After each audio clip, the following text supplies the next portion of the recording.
Welcome and thank you for standing by. At this time, all participants are in a listen-only mode. During the question and answer session, please press star 1 to ask a question. This call is being recorded. If you have any objections, you may disconnect at this point. Now I'll turn the meeting over to your host, Ms. Galunya Vang. Ma'am, you may begin. Thank you. Hi guys, good afternoon, morning, depending on where you are. My name's Galunya Vang. I'm a senior intern for the White House Initiative on Asian American and Pacific Islanders. It's a pleasure to welcome you on behalf of the initiative for this webinar on FAFSA and Federal Financial Aid Overview. Before we get started, I just want to mention a few housekeeping items. This webinar will last about an hour long. All participants who dialed into the conference call line will be muted throughout the webinar, and then at the end we'll open up lines for questions and answers. If you have any questions during the webinar itself, you can type them into the chat box, and we'll just mention a few of the questions when we get to the Q&A session. So keep in mind that this webinar is going to be recorded, so make sure that you're on mute. And then now I just want to give a quick overview about WIAPI. So in 2009, in October, President Obama reestablished WIAPI as an advisory commission on APIs with Executive Order 13515. So our goal for WIAPI is to improve the quality of life and opportunities for APIs by increasing facilitating access to the participation in federal programs and services. And then we're housed by the Department of Education, and WIAPI works with the White House Office of Public Engagement and over 24 federal agencies. And in the last 2 years, WIAPI and the Commission have hosted over 200 events, reaching out to over 30,000 people. I just want to say thank you again for joining us, and to learn more about WIAPI, please visit our website at www.whitehouse.gov/AAPI. You can follow us on Twitter at WhiteHouseAAPI, or you can follow us at Facebook, facebook.com/WhiteHouseAAPI. Thank you again, and I just want to extend a warm welcome to our speakers, Fred and Wendy. Fred, go ahead and take the floor. Thank you very much. And again, we'd like to say thank you to all the participants of today's webinar, and certainly a big thanks out to the White House Initiative on Asian Americans and Pacific Islanders. So we're glad you all took time to join us today. I just want to go over briefly some topics that we'll be discussing today: financial aid myths, a few of those myths, as well as the federal financial aid programs, and just some little information about the FAFSA, when and how to apply, and what you can expect after one applies for the FAFSA. And also we're going to speak briefly with you about some information about how you can get some support and on some further resources that we have here at Federal Student Aid, and also some notes about scholarships, and we will have a Q&A session where you can type in your questions or ask your questions, and we will be glad to try to respond to those questions. Next slide. Questions. When should you consider college? And this might be it's a general question. Should the time be now, or today, or this moment, or all the above? Next slide. And I dare say the time is all the above. What can a college education do for me? As we note here on the slide, college education can really afford one an opportunity to receive more money, as well as additional opportunities for the job market, as well as just more freedom to do and choose what options you will have in your career or your personal life. We also want to note here that over a lifetime, a college graduate can earn over $1 million more than a high school graduate. So that's very important, and hopefully this slide points out the importance on continuing your education beyond the high school level. Next slide. Financial Aid 101. What does FAFSA stand for? The free application for federal student aid. I like to emphasize here the word free, F-R-E-E, free application for federal student aid. Just want to make a note that everyone is aware that there's a lot of entities out there who are charging for support or just to complete the application. We want you to be aware that we at Federal Student Aid offer a lot of resources and support to help you complete the application without any charges or fees associated with completing the applications. We want you to be aware of that, so you're not charged or paying exorbitant fees And we've seen situations where entities may charge anywhere from $50 to $500 just to complete the application. But we want you to know this is an application that should and can be completed free of charge. Next slide. Some myths about financial aid. We want to share some myths. You may have heard of some of these myths around the country or in your interaction with your peers or friends or family. The first one is it costs money to apply for federal student aid. This is a myth. Next slide. We like to let you know what the reality is, and that's applying for the FAFSA or the free application for federal student aid is free. It costs nothing to apply, and you should avoid companies, as I mentioned earlier, those who may charge a fee. Next slide. A second myth may be, you may have heard this before, the form is too hard to fill out. Just something that can't do. We want to let you know the reality is the FAFSA is easier than ever, especially if you fill it out online at www.fafsa.gov. And I want to make note here also that really it takes on average less than 30 minutes to complete. So it really has gotten very easy and simplified. So we really want to make sure that you're aware that FAFSA.gov is the place to go and that the application has gotten much easier than in the past. And we have things like skip logic and other important electronic features to make it much easier and robust for you to complete and get through with success. Next slide. Now I want to go into a little bit about our federal financial aid programs. Next slide. 3 of our signature grant programs are part of the Title IV funding pool. Our grant programs, which consist of federal grants, work study, as well as our student loan programs. All 3 of these programs are a part of the $150 billion that is available for students to go to school and to pay for their college education. So you'll see the awards coming from the institution in one or all 3 of these forms: grants, federal work study, or federal student loan program. Next slide. The federal grants we offer consist of our Pell Grant program, which is a signature program, as well as our FSEOG program, stands for Federal Supplemental Education Opportunity Grant, as well as the TEACH grant, the Teacher Education Assistance for College and Higher Education. And we also have a 4th grant, which is the Iraq-Afghanistan Service Grant. Each of these grants are funds that students can utilize and do not have to be repaid. The grant program, next slide.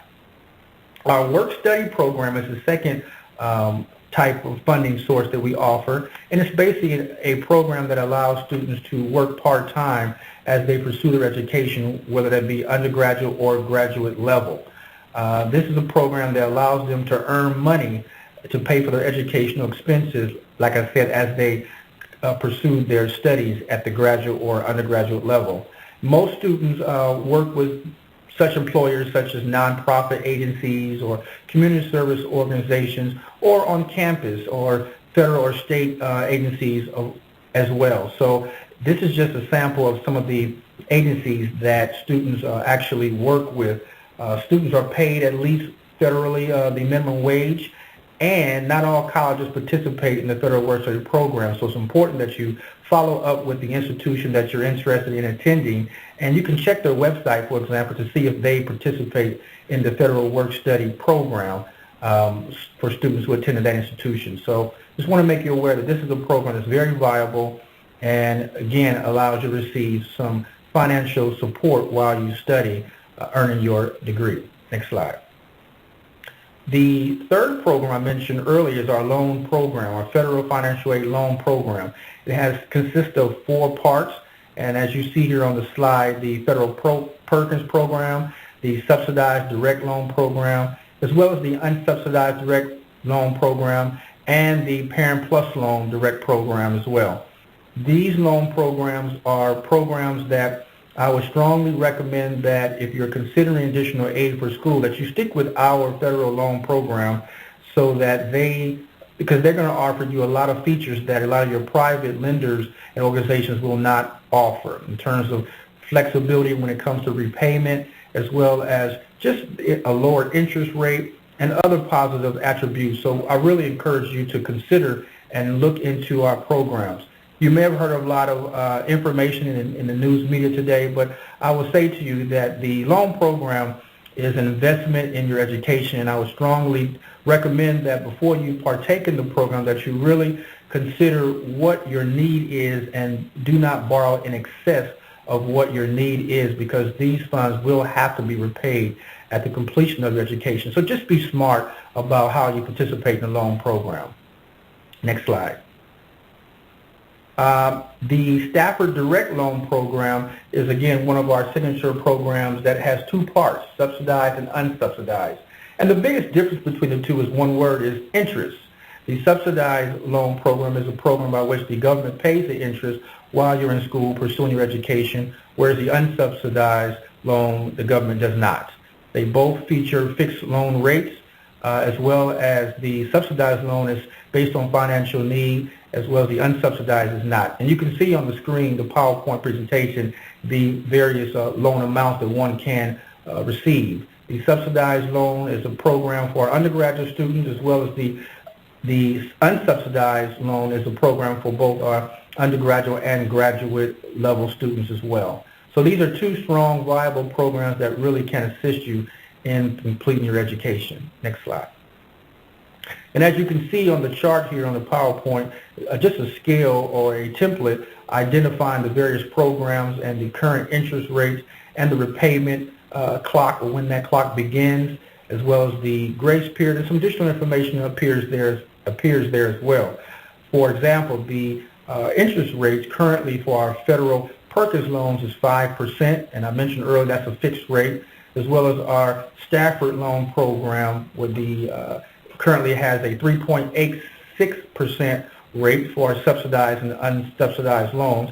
And we want to make note here that these rates are fixed for the period in which you are become a loan borrower. So for example, those students who borrow between July 2013 through June 2014 will have a fixed 3.86 interest rate for the life of that loan.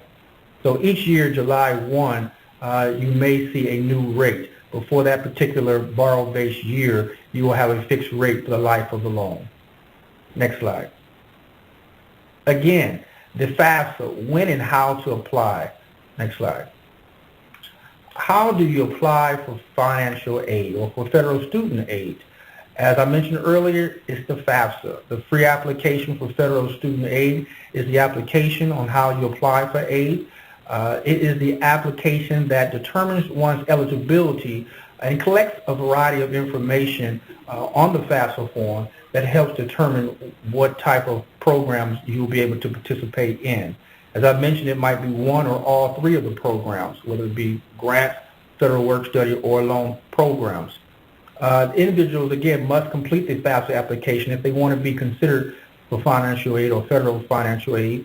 And students are encouraged to file their FAFSA as soon as possible every year after January 1st, beginning their senior year in high school. So the FAFSA program or the FAFSA application can be completed by not only the traditional age student completing high school, but also our adult learners as well. So we don't want to leave them out. But the key thing is every January 1st is when the new FAFSA comes out, and we want to make sure individuals are doing that application as soon as possible, beginning January 1st of each year, if they want to be considered for federal aid. Next slide. Here also you will see on the PowerPoint screen a snapshot of our website at www.fafsa.gov. It is the newest site we offer, and it's very robust and new. It is available in English or Spanish, and it's real easy. You'll see two buttons on the screen. If you're a new filer for the first time, you'll see a button that's entitled Start a New FAFSA, or if you're a returning student, you can just hit the Login button and begin completing your application. So we want to make sure you're aware of this website, FAFSA.gov, and all the features that it now offers, like announcements, also important deadline information, as well as school code searches, as well as various filing options and other information that you'll find on the website. So it really has gotten much more robust and helpful for users. Next slide. What you need to know, again, that you must file the application, the FAFSA application, every year that you will plan to attend college, as well as January 1st is the beginning date for which you can complete the application. And it's important here to note that you sign the application with a pen. Both the parent, if you're a dependent student, and the student must complete the application with two separate PIN numbers. The PIN is your signature. It stands for personal identification number. And again, the earlier you do the application, the better. So we don't want you to procrastinate and just get out and start the application early. Next slide. Some basic eligibility requirements to complete the application.